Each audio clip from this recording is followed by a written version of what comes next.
Hello everyone, great to have you on the channel here of MeteoMark Weather. We're going to be taking a look at the tropics and all your weather, particularly here what's left of Ernesto. We'll see what impacts that could have on southeast Canada here, and look at the tropics here from the Cape Verde Islands here all the way through the Gulf and Caribbean and off the southeast coast. We're going to be watching as we head especially later August and particularly here through the first week of September for a lot of development. Let's get into it. In a quick 3D satellite view of Ernesto, it is gaining its eye back as it heads over open, more warmer waters here, as well as less wind shear. So yeah, there it is. Here it is with respect to the U.S. East Coast, getting battered with waves and rip currents, even southeast Canada here, Nova Scotia, eastern New England. There is Newfoundland up there. This thing's going to pass pretty close, but there it is. You can see still a very symmetrical storm here with that eye starting to form once again. All right, so looking at our tropics here, things are going to really start to look a lot more interesting out here towards the Cape Verde Islands. However, in the meantime, it's safe to say Nova Scotia, New Brunswick, Prince Edward Island here, you are going to be spared the worst of what's left of Ernesto here. Accelerating. There will be some outer bands near Nova Scotia, so watch out as we head through Monday afternoon at 2 p.m. There will be tremendous wave and rip currents here all along southeast Canada and the U.S. East Coast. So please heed those wave statements, those special marine statements. And look at this, as this system heads right up towards Newfoundland. Unfortunately, Newfoundland is going to get slammed, especially the southeast part towards St. John's here. So watch out as we head 11 p.m. on Monday evening. This storm will be accelerating and becoming extra tropical. Look at this. It's going to be moving towards the British Isles here towards the 21st into the 22nd. So that leaves us with essentially the rest of the tropics here. So as we look through the Caribbean, initially we have some spin-ups here on the 20th and the 21st. As we head through Jamaica, the Cayman Islands, you may be getting some tropical wave action here towards Florida as well. You see the stalled out frontal boundary? Yeah, that's going to be the focal point from the Gulf of Mexico through the northern Bahamas. And look at the intertropical converted zone out here south of the Cape Verde Islands. This is only going to intensify. So we have several areas we're going to be watching here. One off of the southeast coast, eastern Caribbean. We're going to watch for increased moisture and tropical wave activity. Here's one, a strong one, just northeast of Puerto Rico here. And we're going to be watching a big wave coming off the Cape Verde area around the 22nd. And as we continue to put this into time, yeah, things are just going to get more active here. Here's the 24th. We have some big waves here. Here's that stalled frontal boundary, so we'll have to watch that across the eastern Gulf and off the southeast coast. But look at here. We're just going to line these waves one right after another. Look at, actually have a system here just east of Bermuda as well. So I think we're going to start to line these systems up as we head through the 25th here. You can see a massive wave just coming off just east of the Cape Verde Islands here. So watch out. The Caribbean, Jamaica, Lesser Antilles, the Leeward Islands here. Look at the Gulf and the southeast coast here. We're just going to wring out all that tropical moisture, especially here across Central America as well. And we have a few systems out here. Look at this in particular, a big tropical wave just east of Jamaica, and then one near Trinidad, Tobago, and Barbados here. So please keep an eye out here as we head beyond the 25th. Things really start to get cranking out here. Look at this. It's like a just train of moisture here. Just one after another, even into the eastern Gulf here. So we're going to watch for tremendous development as we head towards the end of August. This is August 26th. And look at this. Here's the 27th. Lots of moisture. So if you need the rain across the western and northwestern Caribbean here, it's going to be a welcome sight, but it's going to come at a price. We have a few more strong tropical waves out here that bear watching that will likely develop as we head through the 27th here through the end of August and the beginning of September. And before we continue with more weather, if you made it this far in the video and you like it, smash that like button. It really does help everyone. Smash that like button, question or comment down below. I love to read your questions or comments. Keeps our weather community active. And as always, if you haven't subscribed yet, what are you waiting for? Hit that subscribe bell notification button so you're alerted when I come out with all my weather videos in the future. Let's get back into it. All right, so looking at our GFS here, look at that intertropical convergence zone bubbling up out here south of the Cape Verde Islands. Here is what's left of Ernesto. It will be re-strengthening here again as it heads into the North Atlantic towards lesser wind shear and warmer waters, which is ironic, but water temperatures are running much above average here south of Nova Scotia and Newfoundland. Look at as we head through the 19th here. Monday at 11 a.m. This thing is just southeast of Nova Scotia. So the GFS bringing this mostly safely southeast of Nova Scotia and a little bit more southeasterly than the European model took it near Newfoundland here. So watch out, St. John's here. You will be getting hit, especially some of these bands on the north side of this system. But it'll be extra tropical by this point, a 986 millibar low. Watch that accelerate there and combine with a westerly system across the British Isles here as we head through Thursday and Friday. There's high pressure building back in across the Atlantic, looking a little bit quiet here into the Gulf and the Caribbean Sea. But you know what? That's going to be short-lived. As I showed you on the Euro, let's see what the GFS is doing. So we have a little tropical wave spinning up here across Central America, Panama, Nicaragua, Honduras, these areas. Here's a big wave coming off the Cape Verdes, and we have this stalled out frontal boundary that's going to be snaking its way across Florida here. And there's some dust hanging out just south of the Azores, northwest of the Cape Verde Islands. So as we head through the 25th into the 26th, let's see what's happening here. We do have a tropical wave. There's another big one. So we're just going to line them up out here. Another tropical wave southwest of Jamaica towards Nicaragua and Honduras here. Tropical moisture hanging out across the Bahamas. A little bit of a clearing trend from Trinidad, Tobago all the way up to Puerto Rico. So as we head through the 27th to the 28th here on the GFS, but you can see, look at this big monster out here. This was also showing up on the European model. Here's also a slug of tropical moisture that we're going to be watching as we continue over the next several days. As we head through the 30th, look at this. Yeah, this is going to be really starting. Now, I caution you, this is more than 300 hours out, but we got a strong tropical wave across the southern Gulf. Look at this around the Cape Verde Islands. This looks menacing out here, as well as another big wave. You know, it looks a little clear here for the most part, just a few scattered showers here across the eastern Caribbean. But as we continue to go out here in time, things are going to look really active as we head past Labor Day here. And if we take a look at our water temperatures, they are boiling compared to previous years up here across the North Atlantic. Look at the Gulf and the Caribbean warming up. Out here in the MDR, you know, you had that hit from the dust, but things are starting to warm up a bit. And if you average everything out here, we're still looking above average. Thanks to Tropical Tidbits here for our mid-layer dry air analysis. You can see eventually here, Ernesto is going to be getting that extra tropical transition here. Lots of dust here across the Atlantic, but look at the intertropical convergence zone. It is very concerning. Now, as you can see across the Caribbean, we're starting off dry for the most part, but as we continue to go out here, look at this massive wave right around the 22nd here. This is showing up on the GFS really nicely.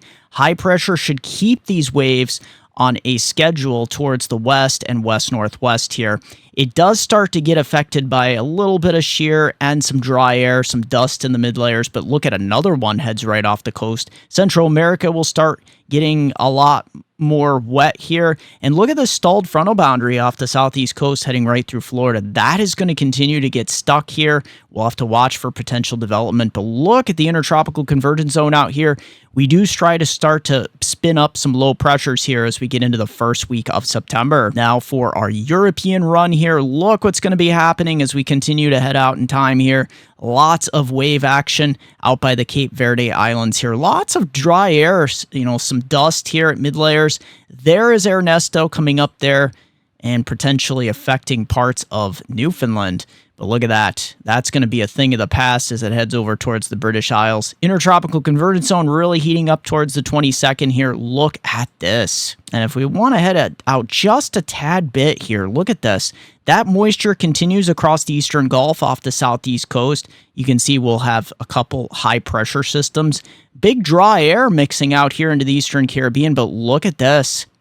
Yeah, it's looking really high end here, high end risk that we could be looking at some potential tropical development out here towards the Cape Verde Islands. Look at this. We get 2 low pressures trying to initialize here around Wednesday, August 28th here on the European model. So heading to the Western Caribbean, Central America here, Jamaica, the Cayman Islands, you look dry most of the week. Maybe a few showers towards Thursday into Friday there. And then it really gets wet next weekend. Look at that. Really wetting up here a bit here from Jamaica. 40 to 60 millimeters, about 1/2 to 3/4 of an inch. Look at the northern Bahamas and Florida, though, getting a lot of rain, 70 to as much as 125 millimeters. That'll get you up towards 3 to 5 inches in some locations. Even Puerto Rico getting in on the act here. Central America, a little drier, but still some areas, especially South Belize here, Nicaragua, over towards South Mexico, you could be getting upwards of 100 millimeters.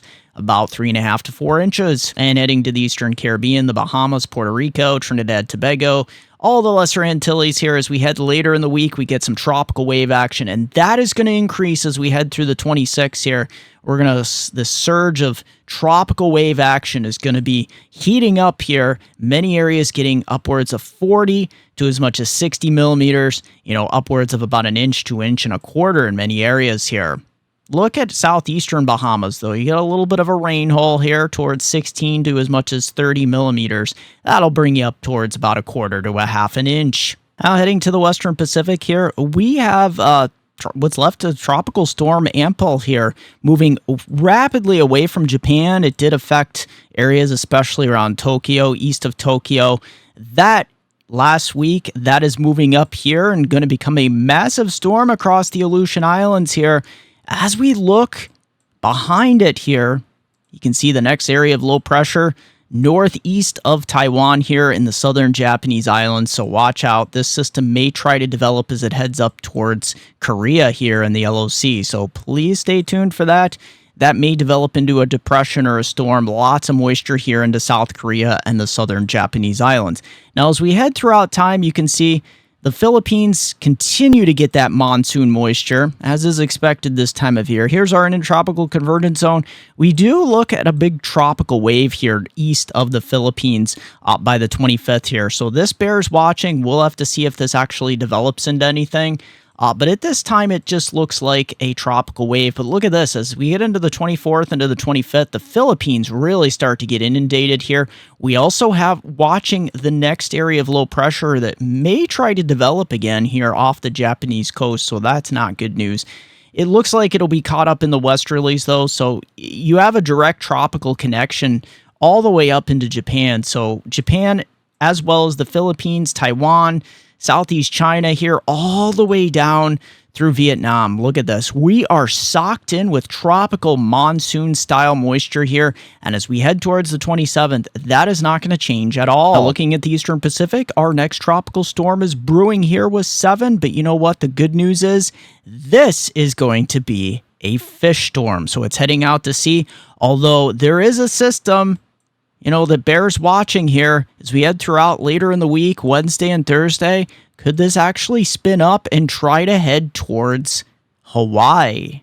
Look at this. This is the 24th, so watch out next weekend.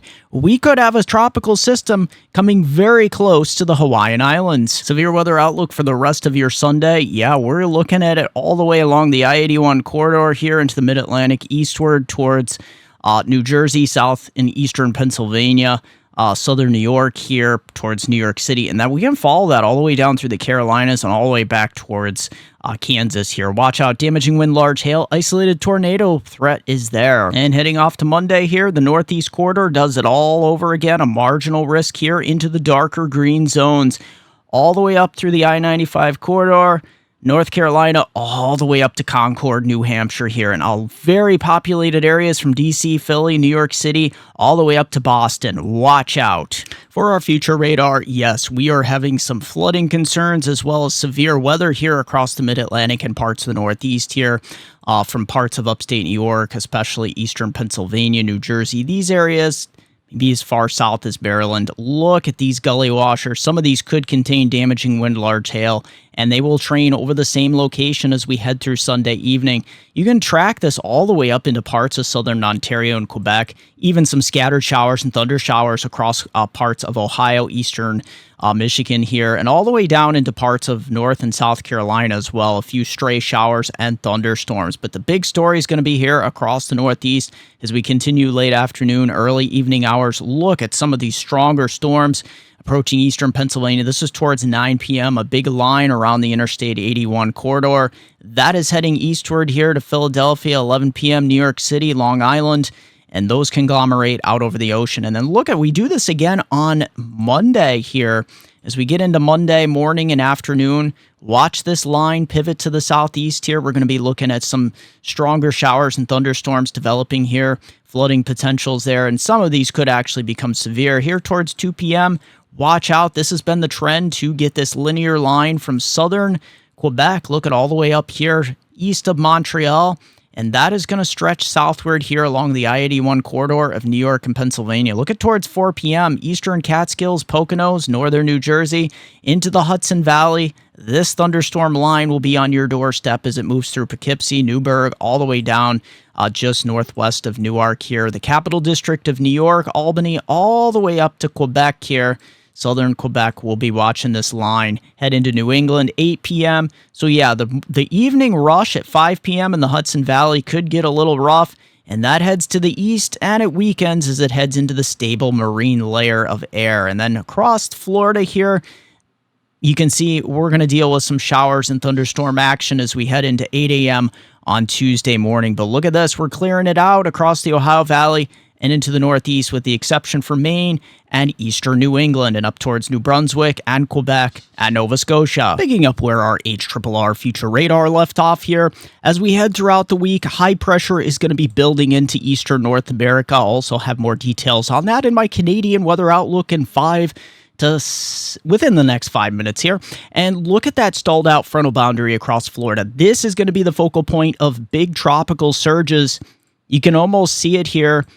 Actually, some northeast flow as well kicking in, as well as some southwest flow. So we're going to watch for convergence here, and that is going to spell trouble here from pretty much the entire Florida state here, southern Georgia, Alabama, South Carolina, and at times we may get the Outer Banks into this, but it looks like for the first part of the week, high pressure keeping the Mid-Atlantic for the most part nice. Now, as we get through the 23rd here, you can start to see where that frontal boundary starts to arc a little bit more towards the coast. We have another tropical wave approaching the southern Bahamas here, but look at much of the eastern part of the country. We are socked in with high pressure here. That is some really good news. Unfortunately, look at Florida here. I do know a lot of you do need the rain in Florida, though, so this is good.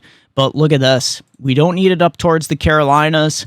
So hopefully we can keep this just to your southeast for the most part. High pressure does keep a pretty good rule here just off the North Carolina and Virginia coastline here. So we're going to continue to watch that as we head through the 26th and the 27th. It's not till about the 27th you see our next system dropping towards the southeast here. So we'll have to keep a close watch on that as we go out here in time. And look at across the Gulf. We're bubbling up some Gulf of Mexico moisture, continuing with the stalled out frontal boundary, so watch out. Looking at our precipitation here on our European run, you can see as we head through the rest of Sunday into Monday, that is where we're going to see the lion's share of the rain into the Northeast, and we head all the way through next weekend, Sunday the 25th. Look at this. Anywhere in this purple shading, an inch up to 2.5 inches there in parts of the red zones, and then just off the southeast coast and then heading right through Florida. That's where you're going to see a bullseye, 2.5 to 3.5 inches of rain. It's going to be close for you in the Outer Banks here all the way down to South Georgia as well, and then some stronger systems up here into the northern plains as well. So for our Canadian weather forecast, you can see the inclement weather is going to be continued later of course, the rest of this weekend into this coming week here from southern Ontario, Quebec here. And eventually we'll be getting skimmed by Ernesto here into Newfoundland. But as we head throughout the 19th here, Monday, high pressure will be building behind this. Still some inclement weather here through New Brunswick as well, southern Ontario and Quebec.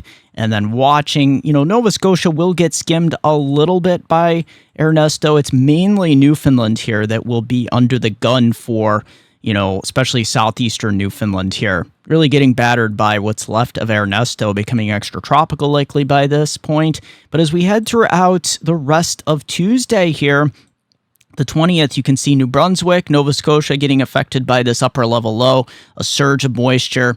But that is going to finally start to move out by Wednesday and Thursday, although it does get stuck by a blocking high, so then it kind of camps out here across southern Quebec and New Brunswick and Prince Edward Island. So watch out. It's going to be a stormy week. Here across western Ontario and Manitoba, we're watching our next system as we head towards the 22nd here Thursday. So watch out for that. Some stronger thunderstorms. As that low bombs out and moves towards Hudson Bay, it leaves a few showers in its wake here across parts of northern Quebec. And our next big plain storm here for the central provinces promises to bring some strong thunderstorms to Manitoba and southern Saskatchewan here. So watch out for that as we continue towards Manitoba. Throughout the 25th into the 26th, look at that low pressure bombing up across Manitoba here and Saskatchewan. So please stay tuned. You might have some big stormy conditions, but the good news is some beneficial rain across this region. Another weak trough kicking in across parts of Quebec here. So high pressure building in for the Canadian Maritimes. As we head through the 26th and 27th, we got a little bit of a system moving out here into British Columbia. And then look at that low bombing up towards Hudson Bay. So for our Canadian precipitation outlook here, it's southeast Canada that's going to be seeing the lion's share of the rain, not just from Ernesto there into Newfoundland and parts of Nova Scotia and Prince Edward Island, but we're also going to see that system, that upper level low, really camp out across southern Ontario, Quebec, especially New Brunswick, over to Prince Edward Island, and then eventually pivoting towards Nova Scotia and Newfoundland here. Also up towards parts of the plains. So it's southeast Canada. That's where we're going to see the 70 to maybe as much as 110 millimeters in some locations, 2.5 to as much as 4.5 inches of rain. And before we continue, don't go anywhere. I got plenty more weather for you. Take a look at these awesome maps from my affiliate. I am proud to announce that I am now an affiliate with Trilogy Maps. TrilogyMaps.com, bringing you the most digital, customizable maps found nowhere else on the internet. These maps are simply stunning. It's an advanced layering system that makes these maps great for making forecast maps with ease or any other maps that you would like to display important information on. The resolution on these maps is simply amazing. From the detail of everything here in the States, and you can also create stunning, digital, professional layered maps from also across the entire world. And don't forget, in checkout, the discount code option, use my code, MeteoMark, hit apply, and you will get 20% off your order. So if you want the most professional, customizable, and affordable weather maps found nowhere else on the internet, look no further than TrilogyMaps.com. Link in the description down below along with your discount code. And temperatures for the next couple days, well, the whole week actually. There's that cooler pool of air. Look at that upper 60s there, northeast Ohio, western New York, and northwestern Pennsylvania. This takes the cooler air all the way down into parts of the south as well, knocking that 90-degree line all the way down into this region. Texas is still baking. As we continue into Tuesday, look at this. That cooler air continues to spill over east. Look at that 60s there. Much of upstate New York, northern Pennsylvania, all the way up to Maine. It's going to be feeling autumn-like here with lows in the 40s. Yeah, good sleeping weather. Look at that. We start to warm it up a bit later in the week, midweek, into the 70s, into parts of the Ohio Valley. Texas continuing to bake. Gulf Coast areas near 90. And look at this. As we continue through Friday, August 23rd here, look at that warming trend. We're getting back into the upper 80s there into parts of the Ohio Valley, 90s in the plains and Florida and the Gulf Coast. Even in the Carolinas, staying into the low 80s, very temperate into next Saturday, August 24th. Look at the heat building here. Extended forecast from our hometown viewers, Binghamton, Scranton, Susquehanna, River Valley of New York and Pennsylvania. We are looking at a stormy Monday continuing from the weekend. Showers and thunderstorms likely, maybe a third of an inch up to an inch in some isolated areas with some of those bigger gully washers. But the big story is going to be those temperatures. Fall like for Tuesday and Wednesday. Look at that, mid to high 60s. Lows near 42 on Wednesday morning in those normally colder valleys, but a sunny end to the week. As always, thank you for joining me for this edition of MeteoMark's Weather. Also, don't forget to join me on Facebook at MeteoMark, also Weather Northeastern, also Twitter at Weather Eastern. Don't forget it's MeteoMark.com, and don't forget, if you want to send me a coffee, there is a link, Super Thanks. You can smash that Super Thanks button or my PayPal link in the description down below. You can buy me a cup of coffee. Thanks, everyone. Share that video. Subscribe if you haven't. Smash that like button.